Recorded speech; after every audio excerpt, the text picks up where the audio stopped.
teacher. I am a lawyer. I'm a community activist. I am a public servant. I am a farmer.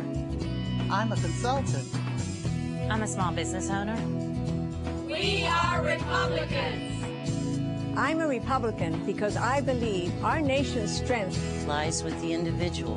And each person's dignity, freedom, ability, and responsibility must be honored. I believe in equal rights, equal justice, and equal opportunity for all. Regardless of race, creed, sex, age, or disability. I believe that free enterprise and encouragement of individual initiative have brought this nation economic opportunity and prosperity. I believe that government must practice fiscal responsibility and allow individuals to keep more of what they earn. I believe the proper role of government is to provide only those functions that cannot be performed by individuals or private organizations. And the best government is that which governs least. I believe that the most effective and responsive government Is the government closest to the people.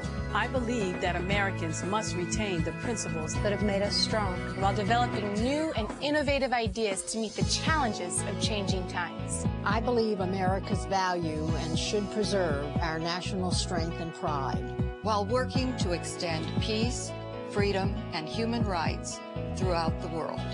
I believe the Republican Party Translates these ideals into the positive and successful principles of government. I am a Republican. I am a Republican. I am a Republican. I am a Republican. I am a Republican. I am a Republican. I'm a brand new Republican. Yo soy republicana. I am a Republican. I am a Republican. I'm a Republican. We are Republicans. We are Republicans. I believe that a woman's place is in the State House, Governor's Mansion. House of Representatives. the United States Senate. Why not the White House? The National Federation of Republican Women. Women united. Women determined. Women growing. The Federation. Women making a difference.